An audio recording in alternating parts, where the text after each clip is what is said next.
I'm Kate Dorsey. Welcome to Live Your Biz Masterclass. I'm so excited that you're here.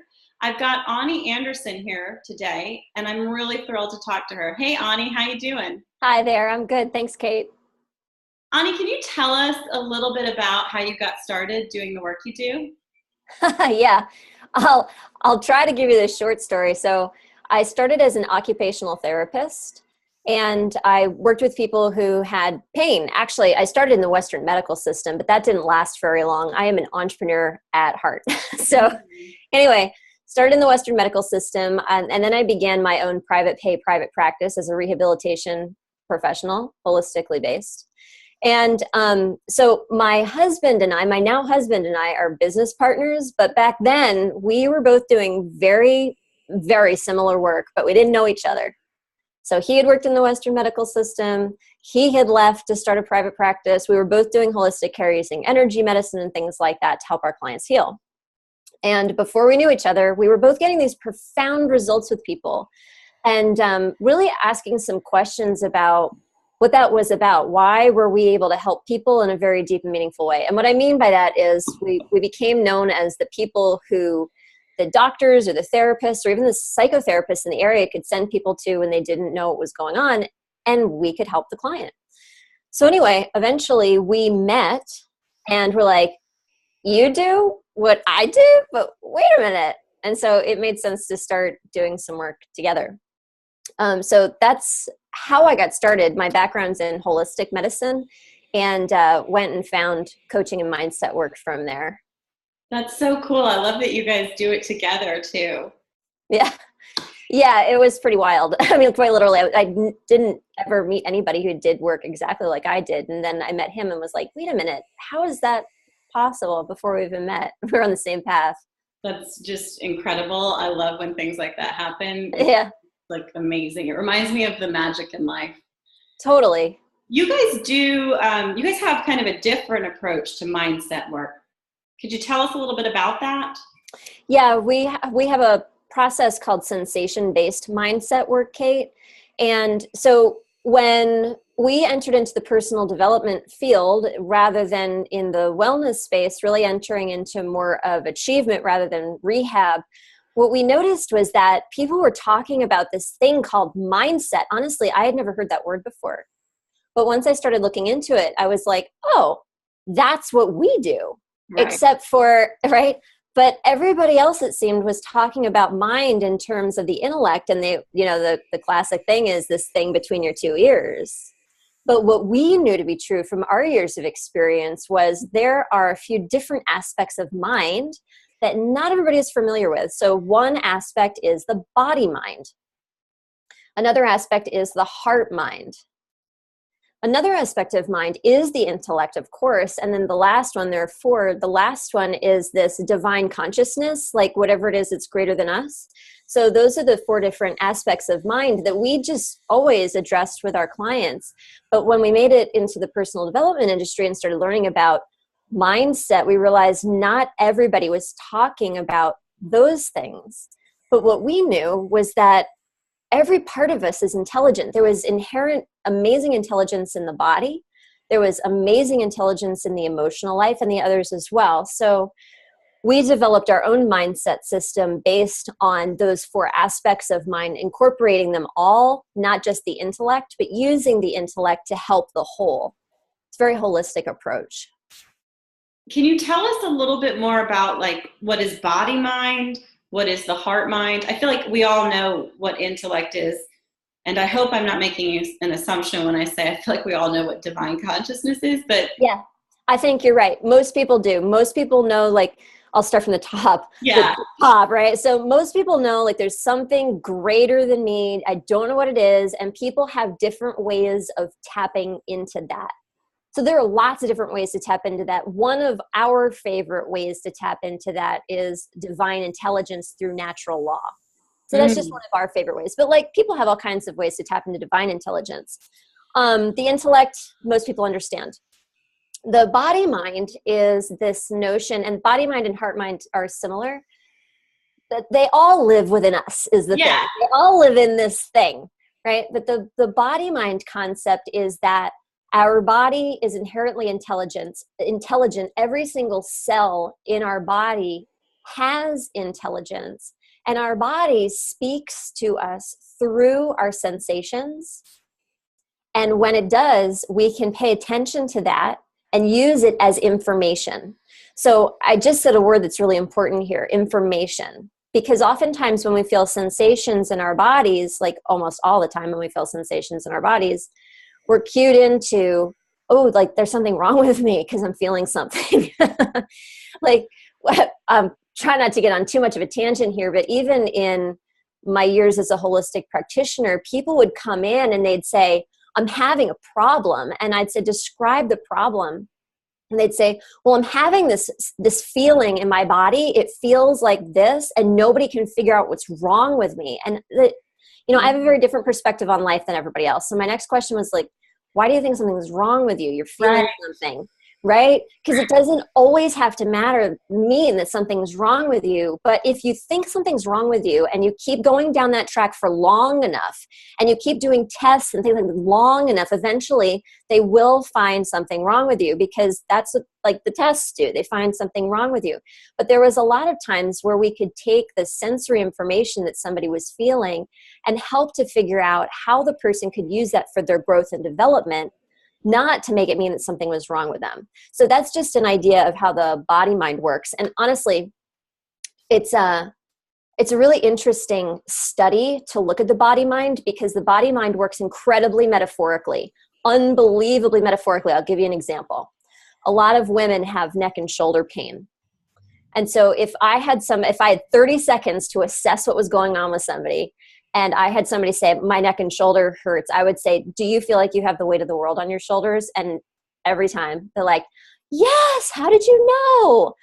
It's words that we use in our language about feeling the weight of the world on our shoulders. Like, we know what that means. Lots of responsibilities, lots of things to do. And guess where we feel it?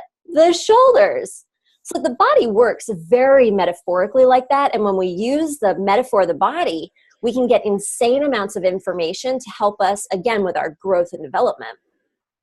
Similarly with the heart mind, the interesting thing with the heart mind is that it's in the middle of our bodies, right? So it's in the middle of this, again, I'm kind of working on metaphor here, but this divine intelligence that's kind of, we think of up here, it's the energy of the divine. And we've got this body intelligence that, is kind of like below. And in the middle is the heart. And the heart is this mediator place of all of these things. And by the way, it's about how we feel. It's about how we feel. And what I don't think is really understood well in our culture is that the role of emotions. Emotions have two components, really. They have our thoughts, but they also have our sensations. And those two things are woven together into what we call an emotion. So oftentimes when people try to work with emotions, what we're working with is thoughts and sensations, but people go into working with emotions just from a thought perspective and not really addressing the sensory component as well. And when we do that, we're missing a big, big piece of it. I feel like we're kind of missing our humanity, because like I said before, like we're in this body. So the heart mind really is about the intelligence of the emotional life and how, I don't want to use the word mixed up, but it intertwined that is with the body and with the intellect and with the divine mind as well. All of that is where all this information kind of comes together in the heart space. I like that you guys do it more than just like, it's not just your head. It's really looking at everything that is happening in your body is actually communication. So you use the example of like weight on the world. And a lot of times when I'm working with clients and they've got stomach pain, I often think, what can't they stomach that's happening in their life? Exactly. Yeah. Exactly. So it's like weaving all of them together. A lot of people dislike when they don't feel good, but it's like, that's actually, I always say that's information. Like, it's an indicator, like it's just giving you info. And it seems like you guys have a really wonderful system that knits it all together. Yeah, because you're right. People don't like it when they don't feel good. And so sometimes there's a few approaches, right? There's something wrong with me. There's like that approach. What needs to be fixed? And then there's the approach of there's nothing wrong with you, but people don't often get that because they don't feel good. right? So they're like, well, wait a minute, there must be something wrong because I don't feel good. Aren't I supposed to feel good? So our approach really helps people to go in. It's like if you wanted to enter into a house and the door was locked, it's going to be hard to get in. It's easier to get in if the door was cracked a little bit and you could peek your head in and say, hello. Right. So we go in the cracked door of sensations because they're right there, and they're safe. It's safe. Like, we're going to talk about your sensations. We're not going to talk about your emotions. Wink. Right. We're going to talk about your sensations. Because it's just like what's happening is right in front of you right now. And it becomes this open door to be able to talk about very deep experiences for people in a non-intrusive kind of way. So it's like, it's more gentle. It's a way of getting people to open up that feels safer to them. Yeah, exactly. Because, I don't know about you, but for me, mindset work, I think of it like we're opening the subconscious mind, which is so much of the mind space. We talk about how the mind is 95% subconscious. And so if you're going into somebody's subconscious mind, if you can find a really safe entry point, that open door, it becomes so much easier to bring up the information, unravel the content, because some of it's going to be awesome to look at and some of it's going to be difficult to look at. So by making it a really safe space to do it and allowing things to really unravel as easily as possible, we can get to the depth that we want with our clients so that we can really live our bliss. Besides the fact that, like, we experience bliss with our bodies. Right. So why aren't we going to talk about how that feels? Yeah. Bliss is ultimately about embodiment, like embodying that pure sensation and being in awe and wonder. It's an incredible feeling state. Yeah, it's a feeling state. Yeah. Right, exactly. And so, I watch people try to get to feeling states through the mind. And some people, I think, like major thinkers can get to a place where they feel enough bliss, and bliss, to use that word, in their life because they're really thinkers. Those of us who are feelers, we don't just want to intellectualize bliss. Like, that's not going to be enough for us. We want to feel what that feels like. And if we want to feel it, we need to talk about what that feels like and be able to unravel all of those components to be able to get there. Yeah, absolutely. You also mentioned going deep. And when you're going deep and unraveling, what are you really getting at? Yeah, so we like to talk about how a person is either in their life feeding their core wound or they're healing their core wound as a choice in any moment. So a core wound is like this false assumption about life that you grew up knowing and you learned it really, really young. So it has become part of the way that you think about the world. And we are either in every moment feeding that false assumption about the world, or we're healing it and growing from it and learning about it and loving it and moving forward. So when I talk about going deep, what I'm talking about is going beyond the thoughts, beyond the emotions, into the core, the essence of who we are. And again, we're either coming from a place where we're coming from essence or we're coming from our core wounds.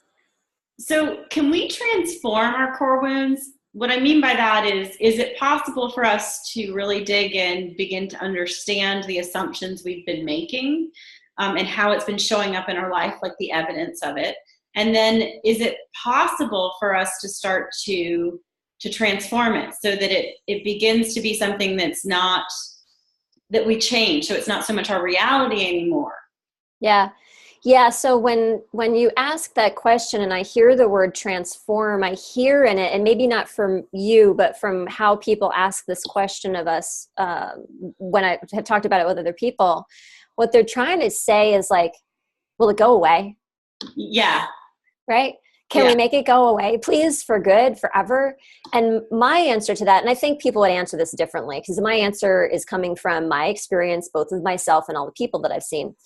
My answer to that is that we don't actually, it doesn't actually go away, but what we do is we overlay new neurological patterns on top of it so that that is not the path that we choose most often, but it's still a choice that we could make. And I liken it to going hiking. If you're going to go hiking, you're going to go into the woods and there's going to be a path, and you're likely going to take that path. But if you had a machete in your hand, you could take another path through the bushes, and you'd have to like whack down the bushes and create a new path. And if you walked it enough times and you didn't walk that first path, the first path would grow over. You wouldn't really see it anymore. It's an option, but you wouldn't see it as much as you saw the new path. And I think that's what it's about in terms of core wounds and, you know, are we feeding them or are we healing them? Which path are we walking? Are we walking the path of our core wound every day? Because a lot of people do. Or are we walking the path of our new path? It's not like we couldn't still choose the core wound path. And sometimes we have some really hard thing that happens in life, and we do like slip back into that. But because we've chosen to walk that new path more often, then it's more likely that we're going to be able to choose that again. Yeah, I hear you loud and clear on that. I love the analogy of hiking. I've often thought of it as a bike path, and like the more you groove a new path, the more your bike automatically finds it. So I love that you're addressing that ultimately we're not going to eradicate the core wounds, but it begins to become more natural for us to gravitate towards that new path.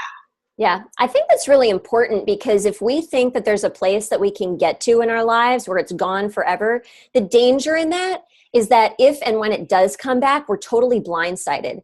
And that can really take us out for a long time. I mean, I'll speak for myself. You know, that's happened to me. But if the door is open, if the door is open to the possibility that it might come back, then we're not trying to barricade it from happening. And when we do that, we're not barricading anything in life.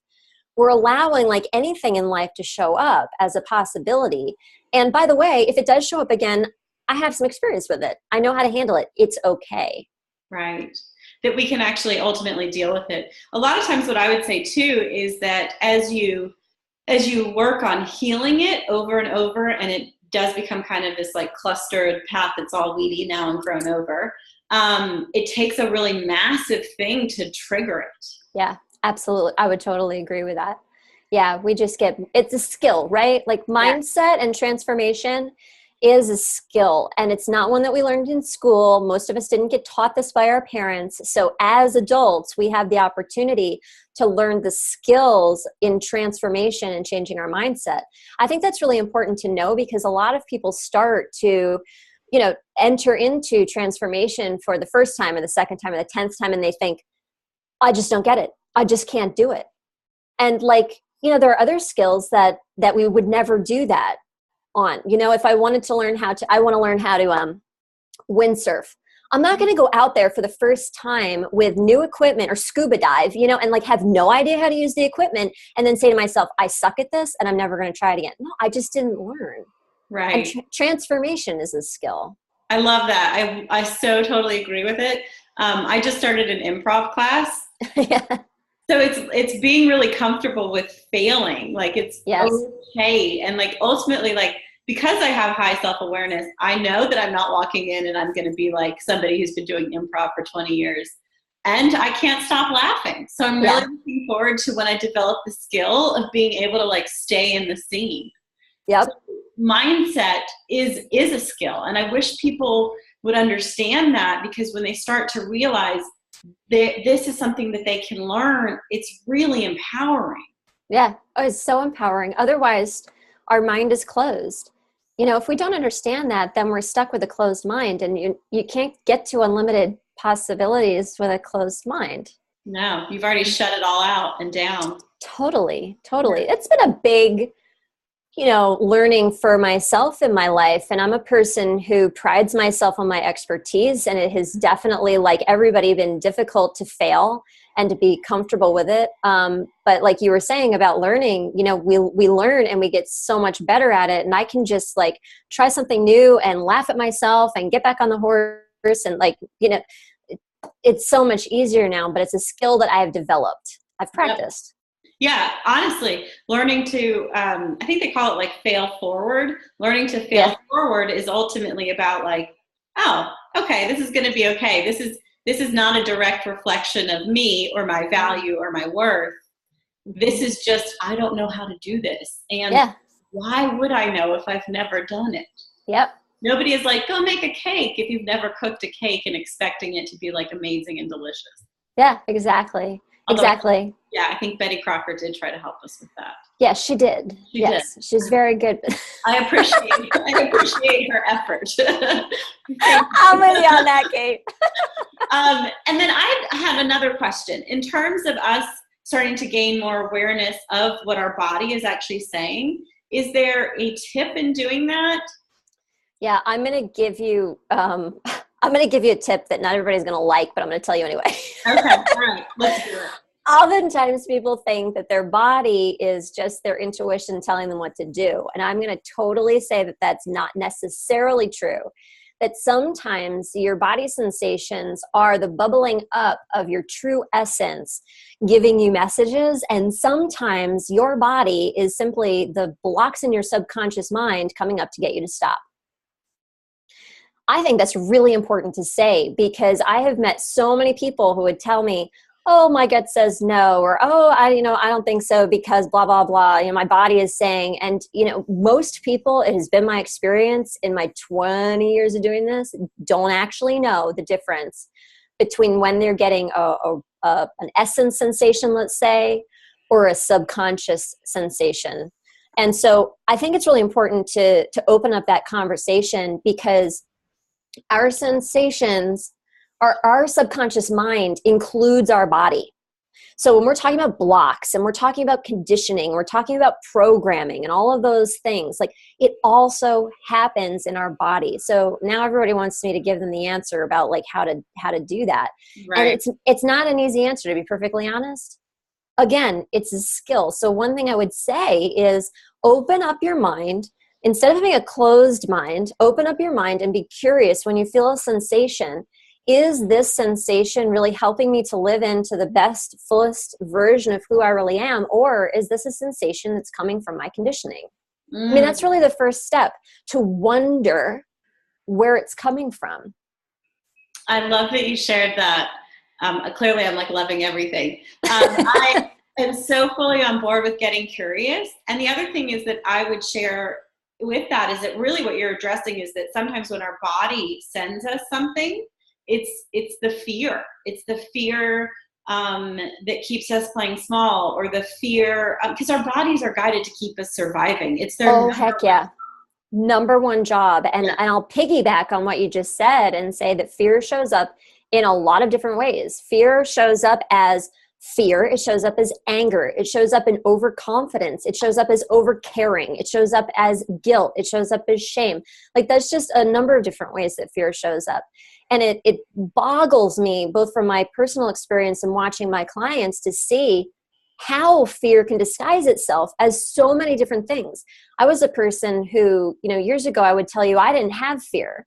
Like, I don't really have fear. I didn't really feel afraid of anything. And I'd hear people talking about fear, or I'd read it and I'd think, it's just not me. I'm a pretty confident person. I just really don't have a lot of fear. I had tons of fear. Right. I just didn't know about the different disguises, like resentment. Mm-hmm. Huge, huge, huge fear disguise that I was not able to recognize. I was super resentful about my life, like 10 years ago, whatever.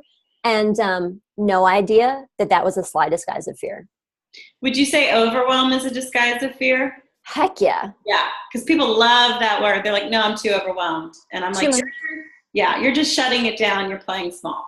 Yeah, absolutely. Because if you were to say the opposite, like I'm feeling all this overwhelm and, maybe it is fear. All of a sudden we're like, oh my God, it's fear. I'm just, how am I going to deal with all this? What are people going to say? What if I screw it up? Blah, blah, blah, blah, blah, blah. Absolutely. Yeah. And there's also how we like to appear. None of us really like to appear as though we are struggling or less than perfect. We have this like image, especially if you've got a worthiness conversation going on, then you really have this like idea of like, no, I don't want people to see me for who I am.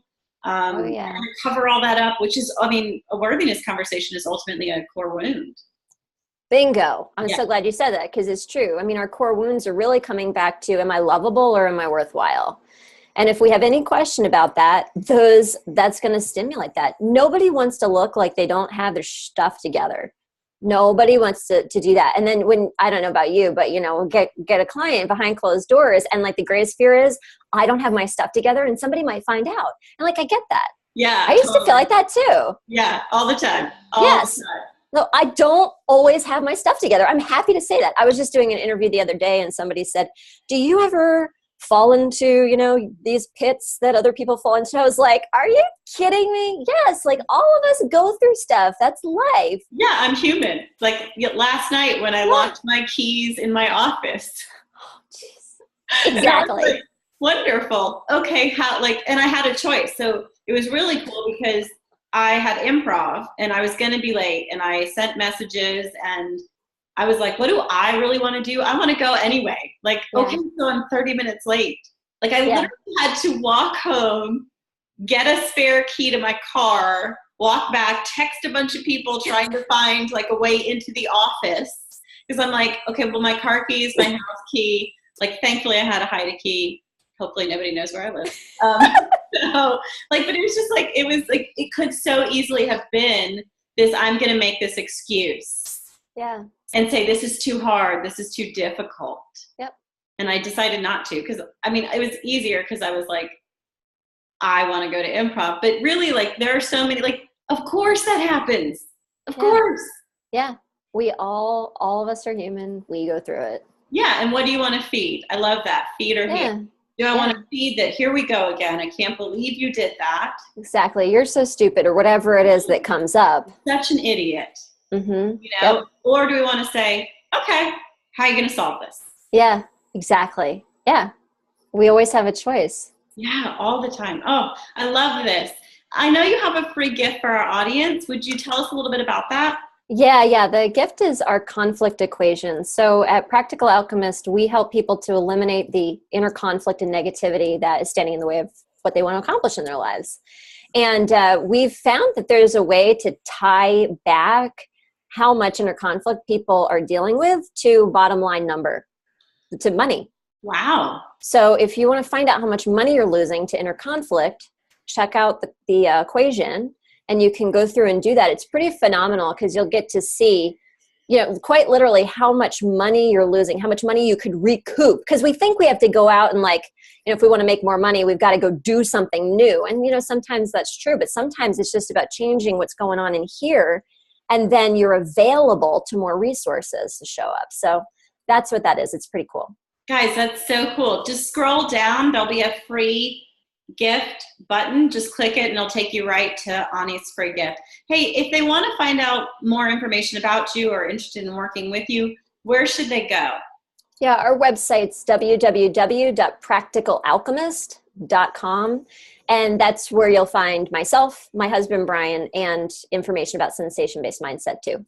All right, cool. Guys, definitely check Ani out. I hope that y'all benefited from this. This was a fantastic conversation about understanding the messages of your body, what core wounds really are, how to work through them. So I hope that you use this. All right, bye guys. Bye-bye. Thanks, Kate.